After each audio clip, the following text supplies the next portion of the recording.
I'm Gabrielle Prinsley. I'm a performance and lifestyle consultant with Philos Performance, and I'm reviewing a book called Performing Under Pressure by Dr. Saul L. It's a book in which he reviews specific techniques that we can use to be able to perform optimally. So in terms of the book, his techniques are based on experience. So this isn't a scientific review. He divides the book into several sections. First, he introduces pressure. So the mind operates on two levels. There's the instinctive level and the conscious level. So the instinctive level is the unconscious. It's the part of us that reacts. We get incoming signals, they go to the brain responds, we have outgoing signals. All of this happens without us thinking about it. Then there's the conscious part. The conscious part is a part that plans and reasons and set goals. Now we need a dynamic balance between both of these. And so good performance requires that. Decreased performance and well-being is when these are out of balance. He also says pressure is a force we experience as a feeling of dis-ease, growing out of an intense desire to be or do something more, accompanied by the uncertainty and fear that we may not succeed. Pressure makes us tense and prepare us for fight or flight. Fight or flight is that basic survival response. Our thinking shifts from positive and creative to fearful and defensive. And all of these will limit performance. Pressure is a part of the normal functioning in physiology and medicine. Our bodies are designed to deal with pressure, but it needs to be the right amount. Okay? There are two approaches to feeling less pressured. There's the psychodynamic approach and the behavioral approach. The psychodynamic approach views that much of the pressure we experience relates to how we feel about ourselves. So low confidence and self-esteem lead to vulnerability. So the ideal therapy here focuses on insight and self-acceptance rather than performance, and it tends to be a much more lengthy process.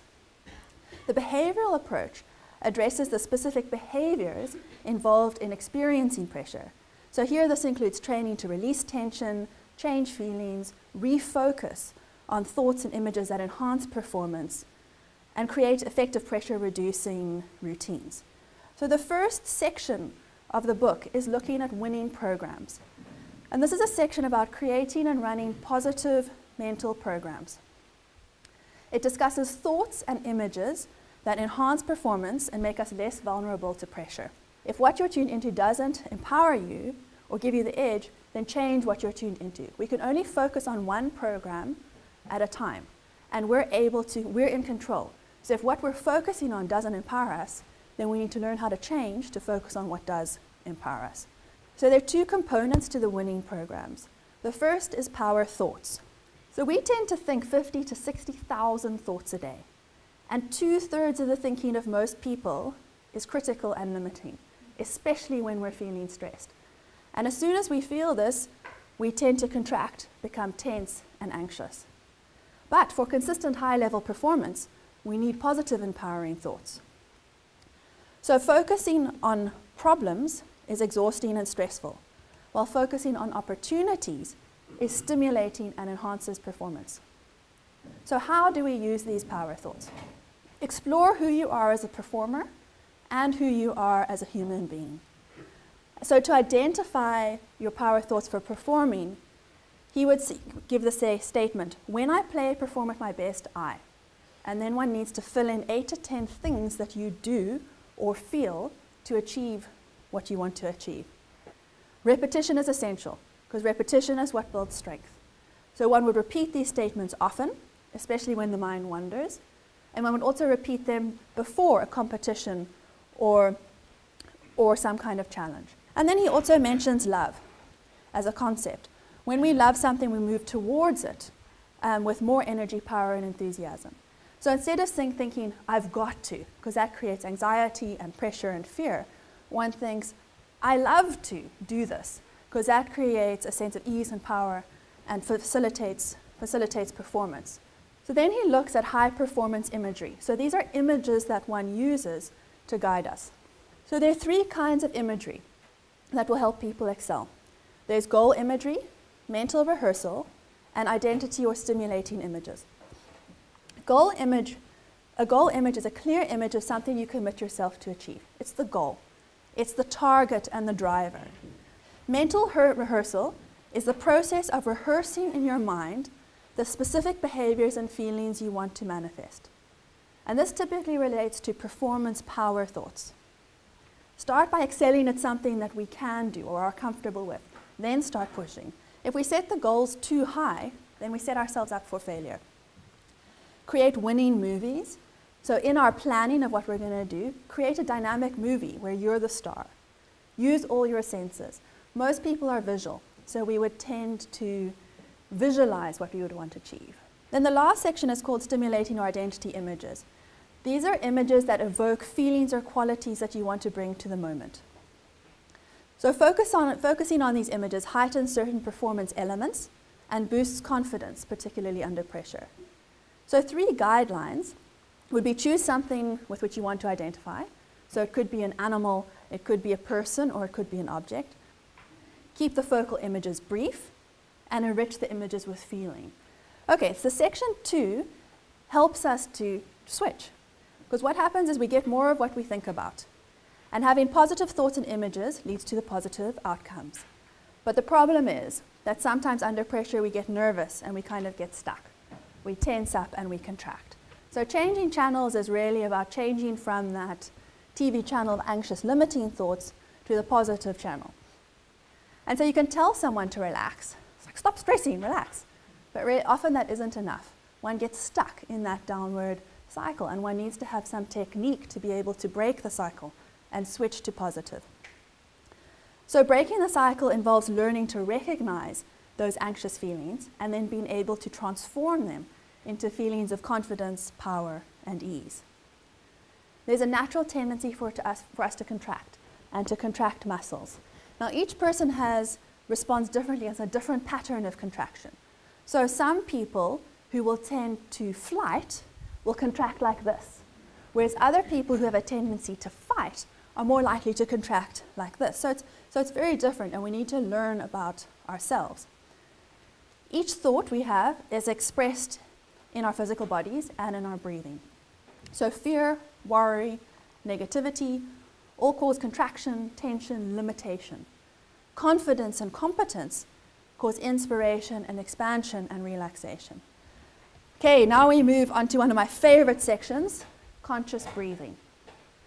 This section explores breathing as an aid to both performance and well-being.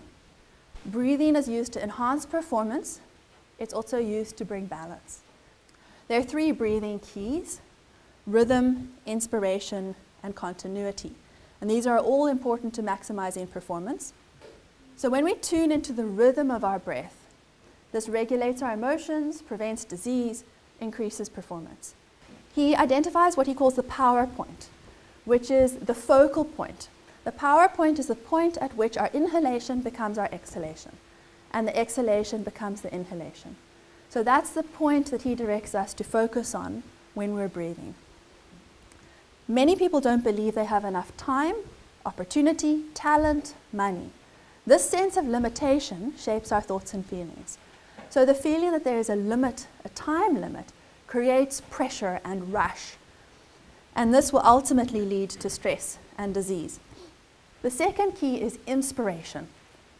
So if breathing is respiration, then the in-breath is the inspiration. When we experience self-doubt or fear, breathing becomes shallow and limited. I'm sure you've all felt that when one's feeling pressured. And tension builds. People start to think, I can't, or there's no way, and then we start getting stuck in that negative cycle. So pushing or forcing the out-breath is a sign of nervousness and impatience. People often tend to look externally to someone else or something else for inspiration.